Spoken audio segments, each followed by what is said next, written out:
함께 나누실 하나님의 말씀은 에베소서 5장 15절에서 18절 말씀입니다. 에베소서 5장 15절에서 18절까지의 말씀입니다. 신약 315페이지에 있습니다. 에베소서 5장 15절에서 18절까지의 말씀입니다. 우리 짧은 네 구절인데요.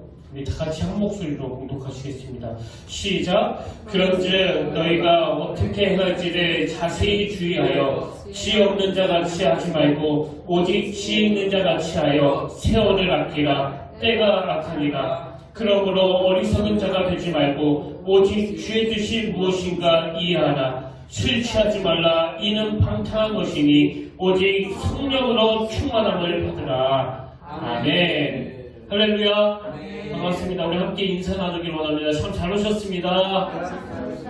네, 오늘도 주님의 놀라운 은혜가 함께 있기를 진심으로 축복합니다. 그 이번 주에 방영된 유키즈 원더블럭이라는 그 TV 프로를 여러분도 보셨는지 모르겠는데요. 저는 그 프로를 보면서 참 많은 도전을 받았습니다. 이번 주에는 그 보이지 않는 곳에서 묵묵히 자기 할 일을 해나가는 사람들, 그 스턴트맨이라든가 피아노 조율사, 그리고 주연이 아닌 조연으로 활동하는 그 영화배우가 출연해서 이제 자기가 하는 일에 대해서 어떤 보람을 느끼고 있는지 그 일화들을 소개하는 내용들이었는데요. 근데 저는 그 피아노 조율사로 활동하고 계시는 이종렬 씨에게 자꾸 제 눈길이 머무는 겁니다. 이분은 현재 나이가 80이 넘으셨는데요. 우리나라에서는 피아노 조율 그 명장 1호로 무려 65년의 긴 세월 동안 한 길만 걸어오셨고, 그리고 전 세계적으로 그렇게 유명한 피아니스트들의 그 피아노를 직접 조율하셨던 분이에요. 이제 그 프로 MC인 유재석 씨가 피아노 조율사 이종렬 씨에게 이런 질문을 던지더라고요. 선생님은 지금까지 65년간 쭉 그 일만 해오셨으니까 이제는 뭐 눈 감고도 그 일을 다 하시겠네요. 그랬더니 이분 하시는 이야기가, 나는 그렇게 오랜 시간 이 일을 했어도 매일도 공부하고 새롭게 배우고 있습니다. 그런 요지의 대답을 하시더라고요. 어떤 일에 대해서 그렇게 오랫동안 반복하고 있지만 80이 된 지금도 여전히 공부해야 된다는 그 말이 늘 일상에서 최선을 다해야 된다는 그 말로 들려지다 보니까 이게 저에게 참 도전이 되는 겁니다. 근데 제가 그 프로를 보면서 참 인상적이었던 게, 이제 그 옆에 있던 그 조세호 씨가 이분에게 또 이런 질문을 던진 겁니다.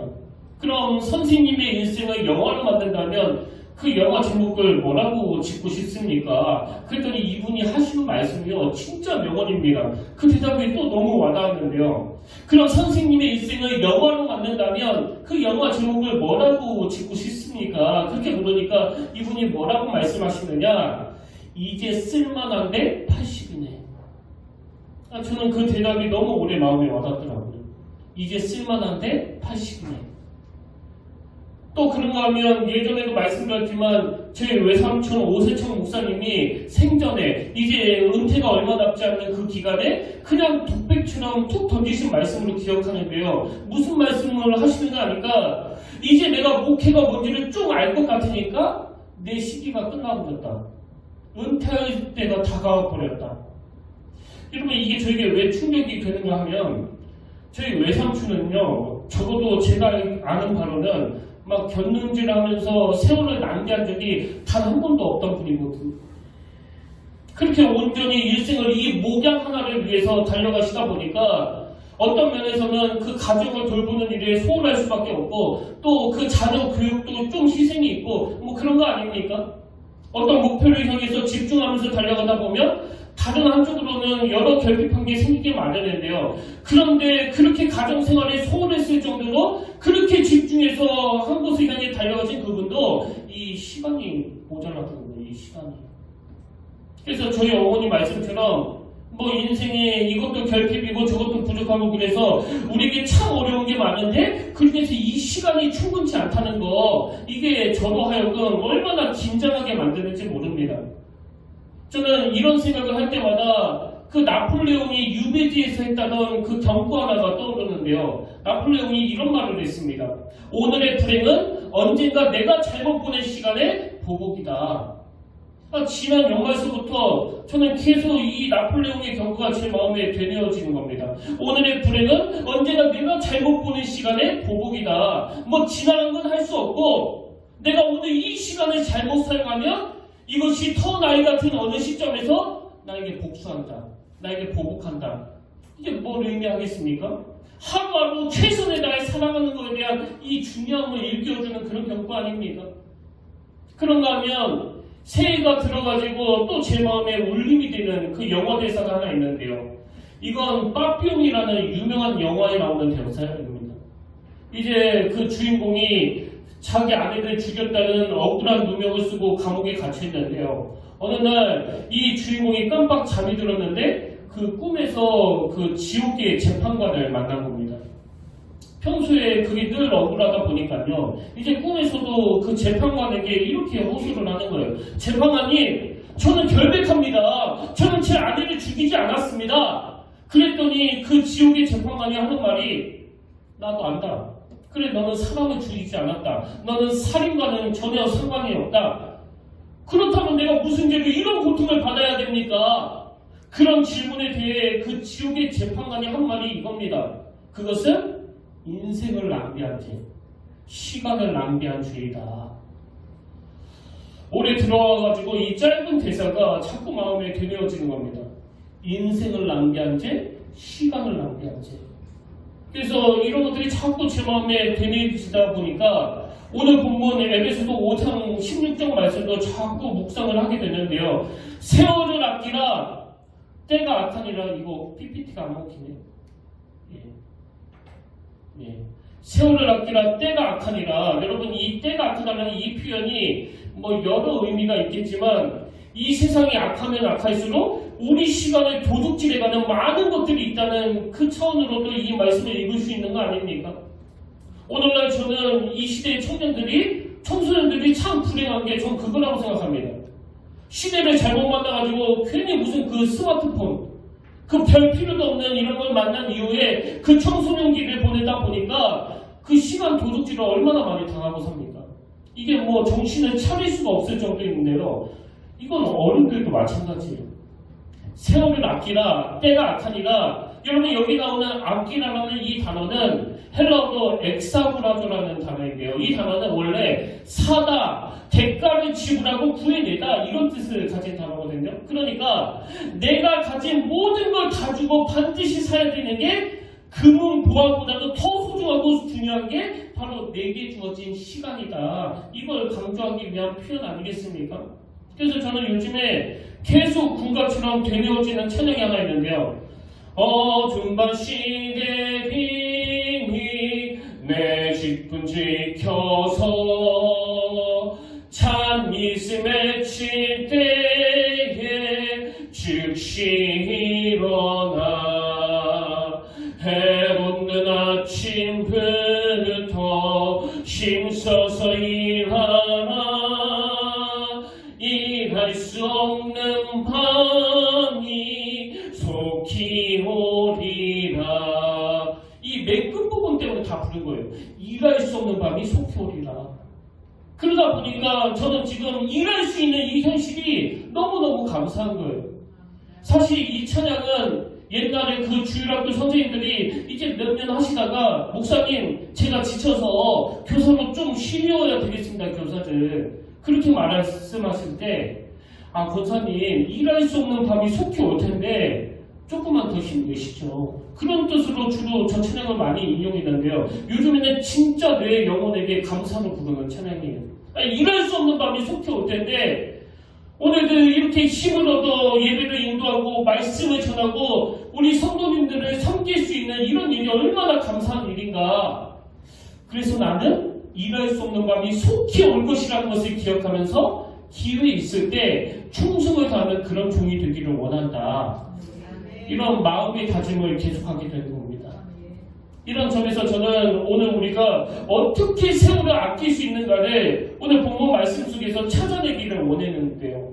자, 여러분, 제가 이 본문의 그 전후 말씀을 쭉 살펴보니까 하나님께서는 우리가 세월을 참 소중히 여기는 삶을 살기 위해서 우리에게 몇 가지 지침을 주셨더라고요. 제가 세 가지로 정리해봤는데요. 자, 첫째로요, 우리가 세월을 소중히 여기는 삶을 살기 위해서는 현재 자기의 삶을 주의 깊게 돌아보셔야 된다는 거예요. 현재 오늘의 내 모습을 주의 깊게 살펴보는 것으로부터 이 세월을 아끼는 이런 하나님의 은혜를 누릴 수 있게 된다는 겁니다. 에베소서 5장 16절에서 세월을 아끼라 때가 악하니라, 이 말씀 바로 앞에 이런 말씀이 나옵니다. 15절을 세부적으로 보니까 그러므로 여러분은 어떻게 살아가야 할지를 살피십시오. 그 세월을 아끼라는 이 권면의 말씀이 나오기 전에 먼저 어떻게 살아야 할지를 살피라는 거예요. 여기 나오는 살피다라는 단어는 헬라어로 보면 그냥 뭐 보다, 알아보다 이 정도가 아니고 아주 주의 깊게 관찰하는 차원에서 살피는 겁니다. 저나 여러분이 나중에 그 나폴레옹처럼 그 유배지에 가가지고 그 돌이킬 수도 없는데, 내가 지금 겪고 있는 이 불행 때문에 너무 후회가 된다, 그런 토로를 하기 싫으시면은 여러분 기회 있을 때 우리를 살펴야 돼요. 내가 계속 이렇게 살아도 되는지, 내가 시간을 이렇게 낭비해도 되는지. 제가 종종 임종을 앞둔 그 환우들의 이야기를 소개해드리지 않습니까? 하나같이 다 저에게 교훈이 되는 게요, 어떤 분은 내가 지금까지 살면서 너무너무 후회가 되는 게 뭐냐, 왜 그렇게 하나도 중요하지 않는 그 쓰잘데기 없는 것에 내 인생을 허비했는가. 대인관계도 마찬가지입니다. 조금만 품어버리면 되는데, 조금만 용납해버리면 되는데, 그거를 막 시시비비를 가리는, 그런데 왜 그렇게 내 에너지를 낭비했는지 모르겠다고. 여러분, 기회 있을 때 우리를 살펴야 돼요. 내가 지금 이 소중한 시간을 아무것도 아닌 일에, 누구를 미워하는 일에, 누구를 분노하는 일에 사용하고 있지는 않은가. 세월을 아끼기 위해서는 지금 내가 어떻게 살아가고 있는지를 아주 주의 깊은 관찰력을 가지고 그렇게 자기를 살펴야 된다는 겁니다. 그 거북이는 느려도 행복하다, 이런 제목의 책이 있는데요. 그 책에 보면 우리가 잘 아는 그 토끼와 거북이를 가지고 설명을 하는데, 어떻게 느림보 거북이가 그 빠른 토끼를 이길 수 있었는지를 재밌게 분석한 대목이 나오더라고요. 느림보 거북이가 어떻게 그 빠른 토끼를 이길 수 있었느냐, 먼저 중요한 거는 뭘 상대하느냐의 문제라는 겁니다.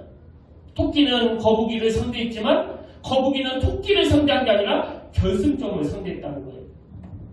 결승점까지 완주하는 게 그 거북이의 목표이지, 그 토끼를 이기는 게 목표가 아니었다. 오히려 이게 승리의 비결이다.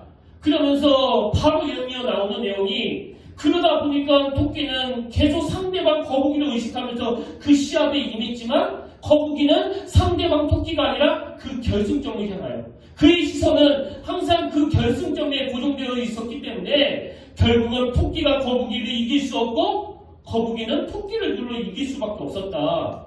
이 간단한 또 뻔한 이야기지만 이 메시지가 되게 많은 교훈이 됐습니다. 여러분, 이 세상은요, 우리가 토끼가 되기를 원해요. 그래서 끊임없이 비교하게 만듭니다. 근데 하나님께서는 우리가 상대방의 초점을 두고 사는 인생이 아니라 각자에게 맡겨주신 하나님의 완주 지점, 그 결승점을 향해서 달려가라. 그래서 저는 또 중얼거리는 찬양이 있는데요. 아까 우리가 부르는 찬양이에요. 다른 사람 어쩌든지 나 주님의 용사되어. 다른 사람 어쩌든지 계속 비난하고 계속 지적하고, 너는 왜 그거 안 하는데, 그런 데에 시간을 허비하지 않는 거예요. 다른 사람 어찌하든지 그거는 그분과 하나님과의 관계이고, 다른 사람 어찌하든지 상관하지 않고 나는 주님의 군사가 되어 앞을 향해 달려가겠다. 이게 여기 나오는 거북이의 모습이라는 겁니다. 그렇게 토끼는 늘 상대방을 의식하다 보니까 조금 빠르다 싶으면은 그 우울감에 빠져가지고, 이게 그 경기 중에 얼마나 무리한 짓이에요. 낙장이나 삭버리고. 그러다가 또 시합에 지면은 그런 부류의 사람들은 내가 저런 것도 못 이겼다고 막 열등감에 빠져가지고 우울하고, 그게 인생이거든요. 그게. 근데 하나님은 우리가 토끼가 아니라 거북이가 되기를 원한다는 겁니다. 그래서 묵묵하게 자기의 걸음으로 그렇게 목표를 향하여 한 걸음 한 걸음 가다 보면은 어느덧 느림보 거북이 같은 우리 인생도 아까 우리가 부른 찬송가 360장 선한 싸움 다 싸우고 의의 면류관 받았으리라. 그 영광을 우리 인생도 맛볼 수 있다는 거예요. 그런 면에서 보면은 예수 그리스도를 믿는다는 것은 토끼가 되라는 세상에서 거북이로 살아가는 것 같아요. 그 대표적인 케이스가 바로 그 사도 바울 아닙니까? 그는 예수 그리스도를 만난 이후로 빌립보서 3장 12절 내가 이미 얻었다 함도 아니요 온전히 이루었다 함도 아니라 내가 이미 얻었다 함도 아니요 온전히 이루었다 함도 아니라 오직 내가 그리스도 예수께 잡힌 바 된 그것을 잡으려고 달려가노라.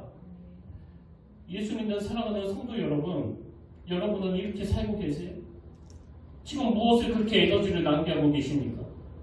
우리 애보다 옆집 애가 이번에 좀 더 그 좋은 직장에 들어간 것 때문에 성격이 좀 더 나은 것 때문에 거기에 계속 에너지가 소진되고 있는 분이 계시다면 오늘 마음을 다잡으시면 좋겠습니다.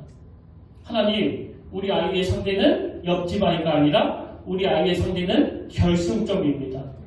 우리 아이의 속도가 얼마나 느린지 얼마나 빠른지 거기에 내가 관여하지 않고 저는 우리 아이가 목표를 향하여 달려갈 수 있도록 하나님께 기도하며 하나님을 의지하기를 원합니다. 이게 오늘 본문에서 우리가 얻어야 되는 메시지라는 겁니다.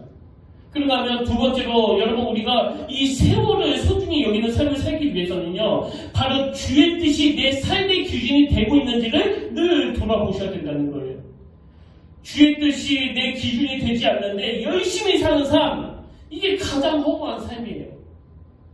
16절과 17절을 연속으로 한번 보시겠습니까? 우리 화면을 보시면서 합심해서 같이 읽어보겠습니다. 16절 17절 시작. 세월을 아끼라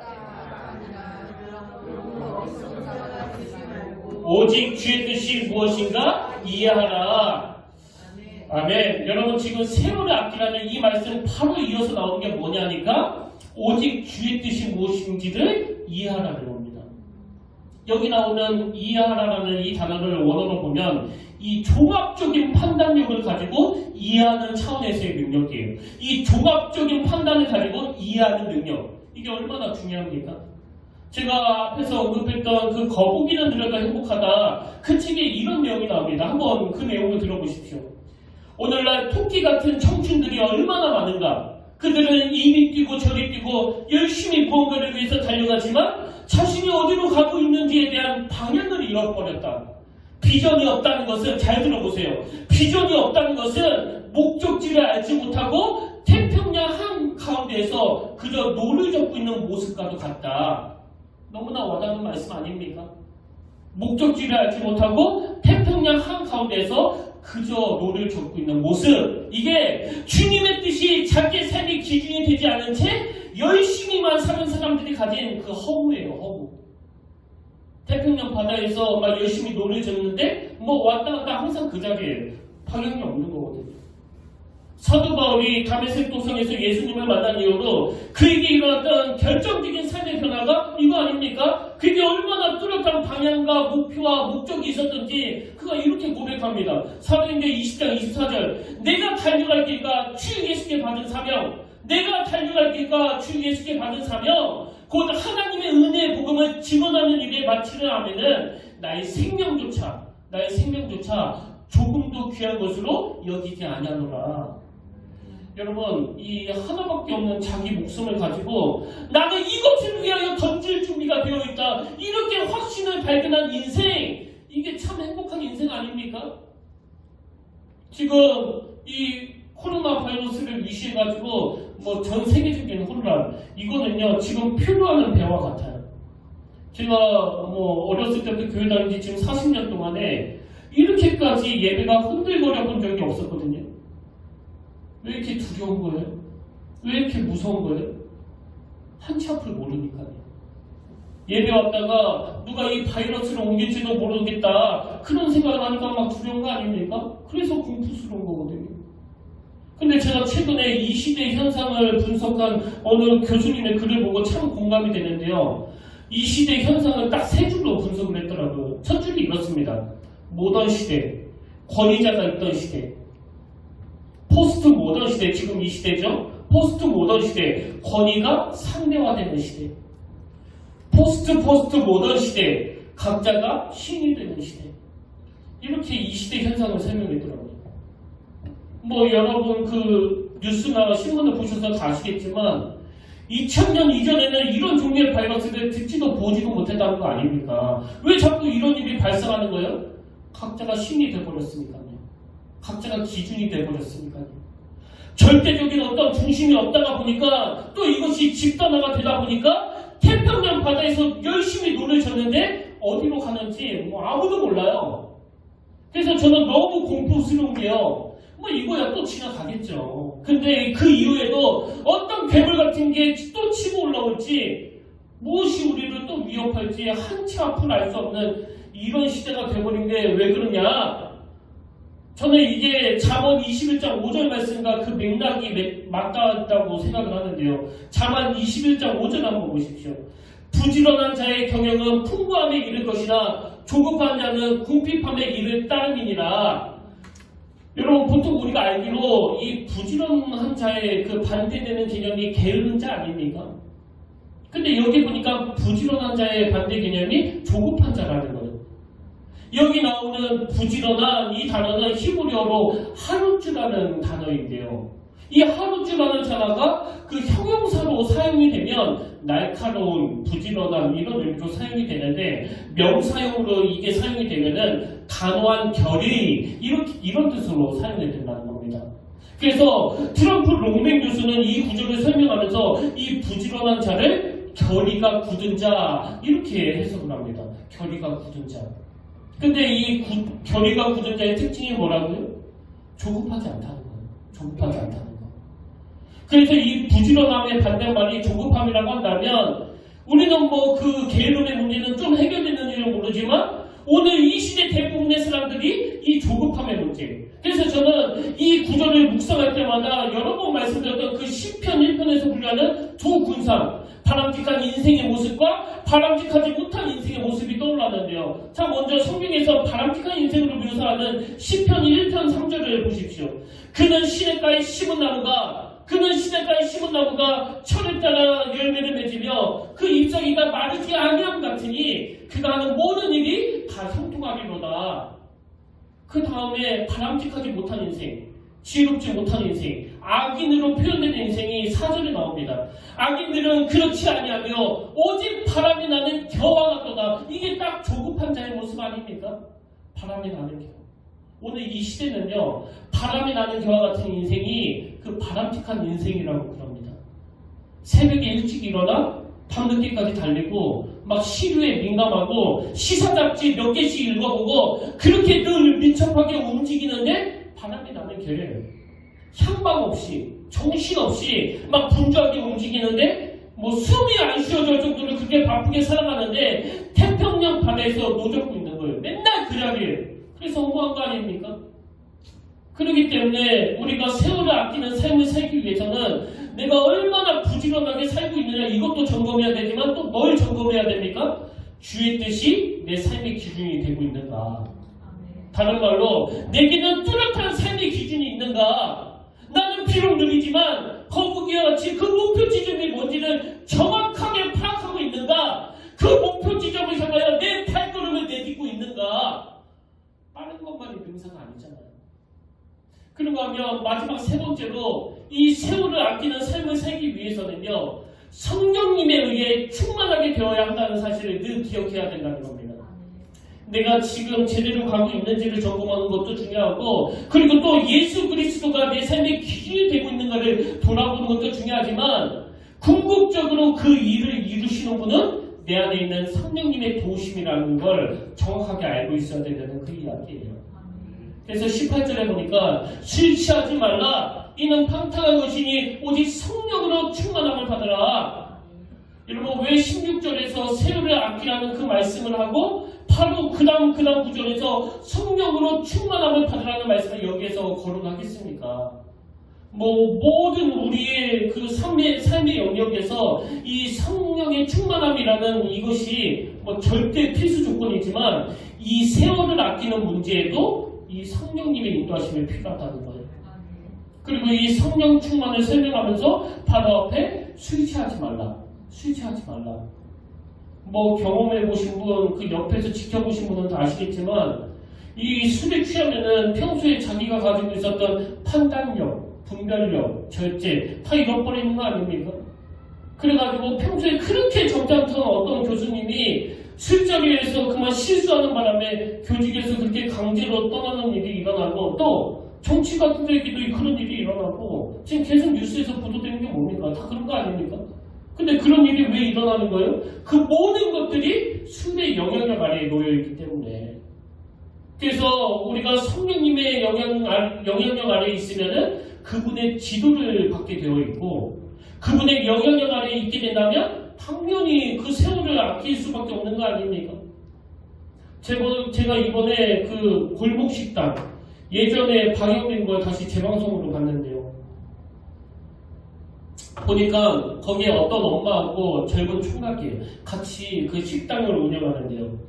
그 일을 도와주는 그 백종원 씨가 딱 보니까 이 아들이 너무 의욕이 없는 겁니다. 계속 주머니에 손 넣고 어슬렁거리고 그 핸드폰만 들여다보고 있고 막 뭐를 해도 그 의욕이 없고 그러니까요. 백종원 씨가 그 청년을 막 공개적으로 엄청나게 혼을 내는 거예요. 뭐 하고 있느냐고 너 지금.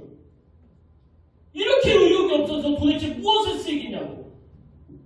백종원 씨가 그렇게 막 야단을 치니까요. 그 젊은 총각이 얼마나 얼굴이 그 화끈거리겠습니까? 그러니까 막 변명을 하는 거예요.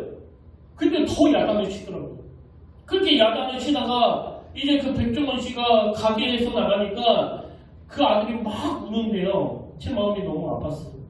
아, 이 시대에 밥 먹고 살기가 진짜 어려운 거구나. 부엌에 수돗물 켜놓고 막 울더라고요. 계속. 그 하나밖에 없는 아들이 그렇게 꾸지람을 듣고 울고 있으니까 또 그 엄마 마음은 어떻겠습니까? 엄마가 막 등을 두드리면서 어떡하니? 어떡하니? 그렇게 달래는 그 대목이 제 마음을 참 찡하게 만들었는데요. 근데 그 아들한테 왜 그렇게 우느냐고 그러니까 하는 말이 이게 또 마음이 아파요. 자기가 전에는 인생에 어떤 의욕도 있었고 계획도 있었고 그랬는데 내가 어쩌다 이런 걸 다 잃어버리게 됐는지 하나도 모르겠다고. 내가 어쩌다 그렇게 됐나. 그래서 그렇게 온다는 그런 이야기를 하더라고요. 그 청년이. 근데 마지막에 그 아들이 딱 한마디를 하는데요. 이 속이 후련하다는 겁니다. 이 속이. 그렇게 꾸지람을 듣고 났더니 정신이 번쩍 든다고. 그리고 나서 일주일이 지났는데요. 여러분 대반전이 일어났습니다. 그 짧은 일주일 사이에 이 아들이 대호각성나갖고 그 백종원 씨가 가르쳐준 조리법을 가지고 뭘 하나를 개발을 하고 음식 맛이 확 달라지고 제가 잠깐 그 프로를 보면서 제 머리에 딱 스쳐 지나가는 생각이 뭐냐 하니까요. 아니 이제 나한테는 이런 백종원 씨 같은 좋은 자가 없는데 담임 목사가 되고 제일 슬펐던 게 그거예요. 뭐 여러 번 말씀드렸지만 수련목 시절, 부목사 시절에는 제 옆에 항상 그 담임 목사님이 계셔가지고 제가 이렇게 설교하고 있으면은 저기 뒤에서 계속 왔다 갔다 서성거리면서 제 설교를 다 들으시고 또 제가 뭘 잘못할 때마다 막 혼내키시면서 너 왜 목회를 그렇게 하느냐고 이렇게 지켜봐 주시고 지적해 주셨는데 이제는 제가 담임 목사가 되고 났더니 더 이상 저에게 그렇게 지적해줄 백종원 씨 같은 어른이 안 계세요. 그게 저는 슬픈 거거든요. 그럼 저는 어떻게 해야 됩니까? 그래서 내가 의지해야 되는 건 바로 성령님.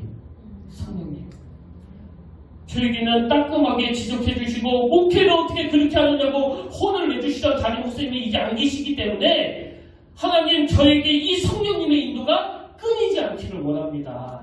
성령님이 저를 지도해 주시고 깨우쳐 주시고 가르쳐 주시고 때로는 책망해 주시길 원합니다. 여러분 저는요 내 인생 마지막이 그 나폴레옹처럼 더 이상 기회가 없는 그 유배지에서 오늘의 불행은 언젠가 내가 잘못 보낸 시간의 보복이다. 이런 무기력한 소리 하면서 인생을 끝내고 싶지 않습니다. 누가 그러고 싶겠냐고요.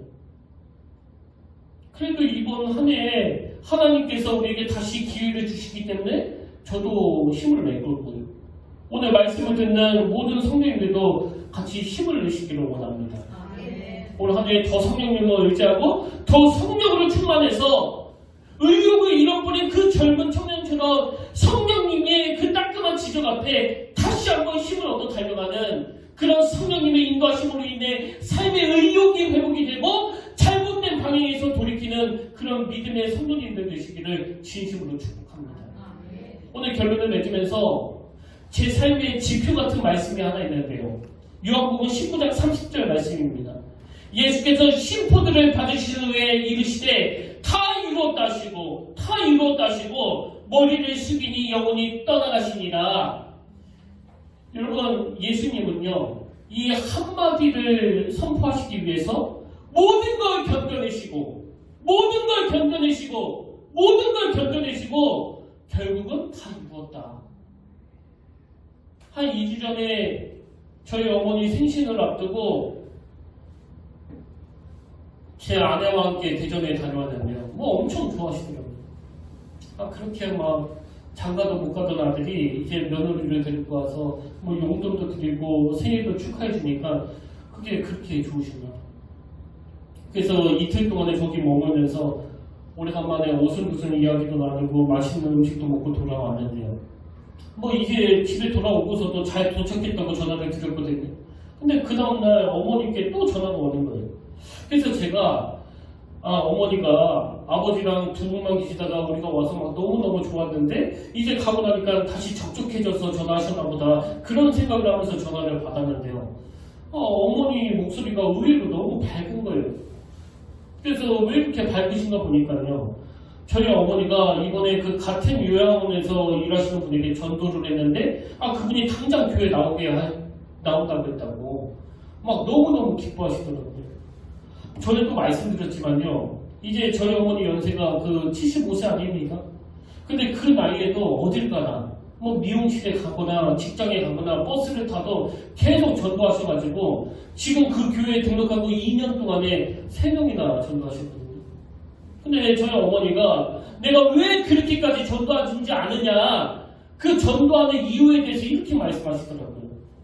나는 전도할 때마다 내가 살아 숨쉬는 것을 느낀다고. 이 나이에도 하나님께 쓰임받는 게 얼마나 감사한 일인지. 오늘 여러분은 어떤 일에 살아 숨쉬는 것을 느끼세요? 하나님께서 주신 사명, 그것을 감당할 때 얻게 되는 그 기쁨과 감사를 지금 누리고 계십니까? 정말 이런 기도가 나오더라고요. 하나님, 내 인생이 정말 이렇게 되기를 원합니다. 내 인생이 얼마나 안락한 여행을 잘 보냈느냐를 기뻐하는 인생이 아니라 맡겨진 이 사명을 차질 없이 잘 보낸 것을 기뻐하는 그런 인생이 되기를 원합니다. 그래서 저는 오늘도 기도해요. 하나님, 우리 평택교회 모든 성도들이 그 사명을 감당할 때 얻게 되는 이 기쁨, 이 감사를 올해 내내 누리게 되기를 원합니다.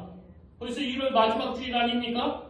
올 한 해 사명을 따라 사는 인생, 세월을 아끼고 사명을 따라 살다가 우리 인생 마지막 끝나는 그 시점에서 그 주님이 하셨던 그 한마디 말씀처럼 다 이루었다. 그래서 나폴레옹처럼 그 유배지에서 오늘의 불행은 언젠가 내가 잘못 보낸 시간의 보복이다, 이런 소리 하면서 인생을 끝내는 것이 아니라 거북이처럼 나는 누가 보내도 그 목표를 향하여 뚜벅뚜벅 걸어간 인생이었노라고 말할 수 있는 그런 믿음의 형제님들 그리고 자매님들 되시기를 주님 이름으로 축원합니다. 그 일을 성령님이 도와주실 줄로 믿습니다. 우리 이 확신을 가지고 우리 이 찬양 함께 부르기를 원하는데요. 내일 일은 난 몰라요. 하루하루 살아요. 불행이나 유행함도 내 뜻대로 못해요. 험한 이 길 가도 끝이 없고 거래요. 주님 예수 팔 내미사 내 손 잡아주소서. 우리 가사를 생각하시면서 또 말씀을 기억하시면서 우리 함께 찬양하기 원합니다.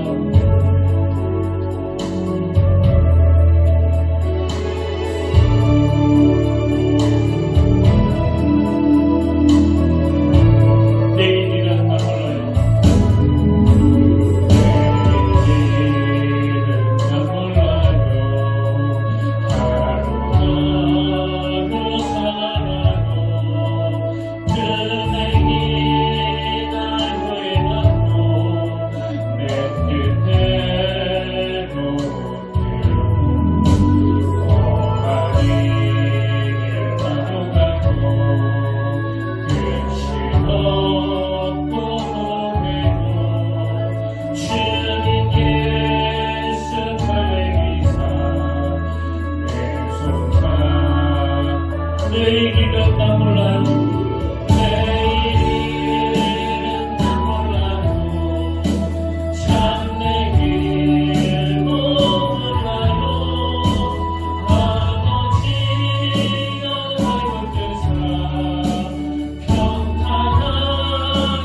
앞으로 어떤 일이 일어날지 난 알지 못합니다. 이 고난이 언제 끝날지 난 모릅니다. 이런 가사가 쭉 필요되다가 맨 마지막 결론이 주신 소명을 이루소서요. 전에도 말씀드렸지만 제가 평택에 온 이유가 뭐 잘 먹고 잘 살기 위해서 온 거 아니거든요. 말씀을 전하라고. 사역을 하러 왔기 때문에 중간에 좀 어려운 일이 만나도 월요일만 되면 머리가 끊임없이 아파도 주일날 이 말씀을 다 전하고 나서 얻게 되는 그 기쁨, 그 안도감, 그게 제 인생이거든요. 그래서 우리가 여러분 2절 다시 한번 찬양할 동안에 하나님 우리 남은 인생이 참 아프지 않고 경제적으로 어렵지 않고 그저 편안하게 살아서 행복한 것이 아니라 할 일 많은 이 시대에 하나님 주신 소명을 이루기를 원합니다. 우리 마음에 이런 결의가 있었으면 좋겠습니다. 우리 이 찬양, 이 소원을 가지고 한번 불러보기를 원합니다. 주님의 진리의 길, 주님과 그의 길, 하나님 나도 그 길 가길 원합니다. 우리 함께 찬양합니다. 주님의 길, 진리의 길.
하나님 아버지, 지난 한 주간을 돌아보면 너무나 두렵고 불안했습니다.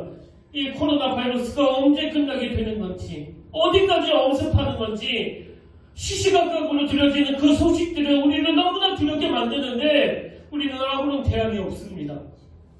오늘 하나님 없이 그저 태평양 한가운데 열심히 노력하고 있는데 본이 제자리에 서 있는 이런 허무함이 엄습하는 시기입니다. 그러나 오늘 하나님의 주신 말씀이 우리에게 새로운 도전이 되게 하여 주시옵소서. 오늘 이 시대가 지도자는 사라져버리고 의리한 어른은 없고 따끔하게 꾸짖으면서 정신 차리게 만드는 그런 지혜자들이 없는 이 시대이기 때문에 더 간절히 성령님을 사모합니다. 성령님 우리를 인도하여 주시옵소서.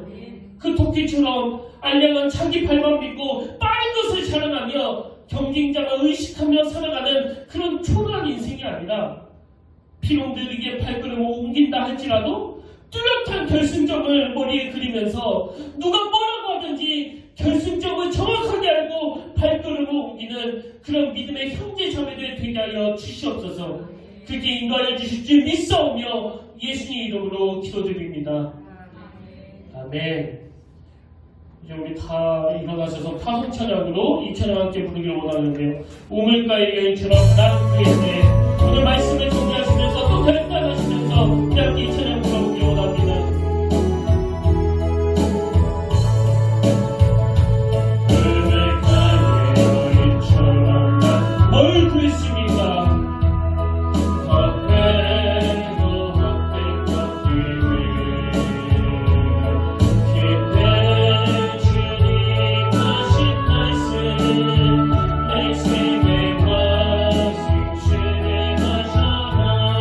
주님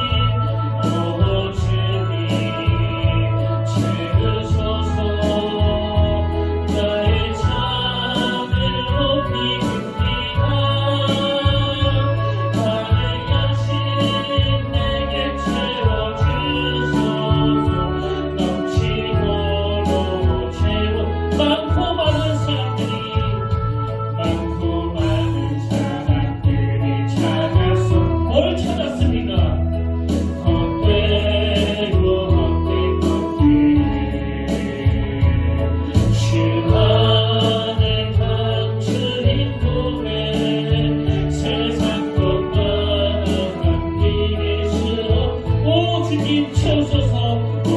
주님 채우소서.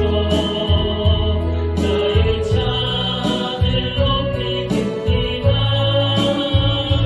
나의 양식 내게 채워주소. 넘치도록 내 친구여 거기서 돌아와. 내 친구여 거기서 돌아오라. 어디로 돌아갑니까? 내 친구의 낡은 길 위로. 우리 주님 너를 감겨 그 낡은 뱀을 안아주신 오 주님 채우소서. 나의 잔을 높이겠습니다. 나의 양식 내게 채워주소서. 넘치도록 채워주소서. 아멘. 하나님, 지금 전 국가적으로 공포에 두려움에 떨게 만드는 이 무서운 바이러스를 주님께서 잠재워 주시고, 아버지, 이것이 우리에게 무서운 교훈이 되어서 기준이 없어져 버리는 이 시대에 오직 여호와 하나님의 말씀이 내 삶의 기준이 되어야 한다는 사실을 확인하고 확신하는 그런 예배자리가 되게 하여 주시옵소서. 이제는 우리 주 예수 그리스도의 은혜와 하나님 아버지의 다름없는 사랑과 성령님의 감동, 감화, 위로 교통 충만하심의 역사가 오늘 세월을 아끼라는 주님의 그 준엄한 말씀 앞에 우리의 삶을 돌아보며 그저 편하게 사는 것을 갈망하는 것이 아니라 성령님을 더 의지하여 주신 소명 잘 감당하는 살기를 소원하고 결단하며 예배드리는 모든 주의 자녀들 머리 위에 지금부터 영원토록 함께 하시기를 간절히 축원하옵나이다.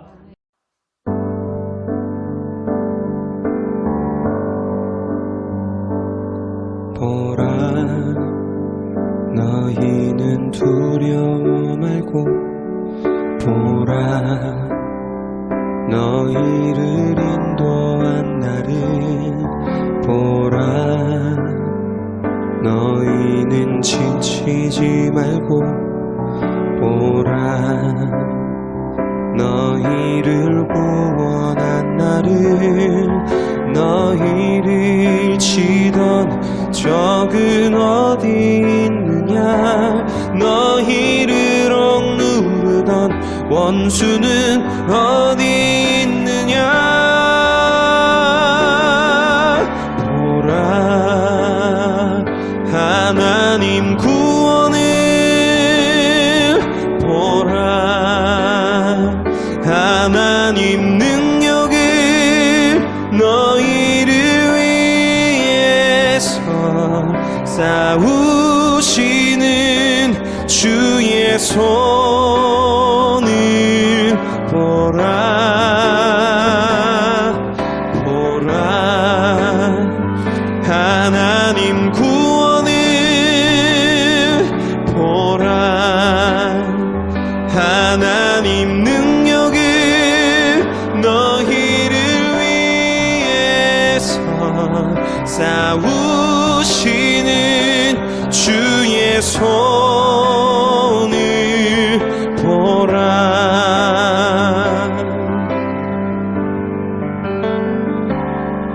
보라, 너희는 두려워 말고 보라, 너희를 인도한 나를 보라,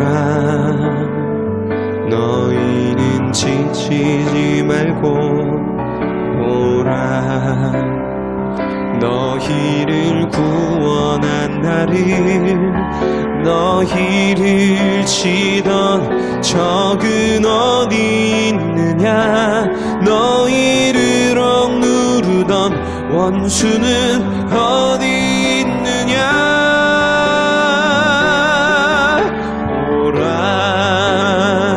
하나님 구원을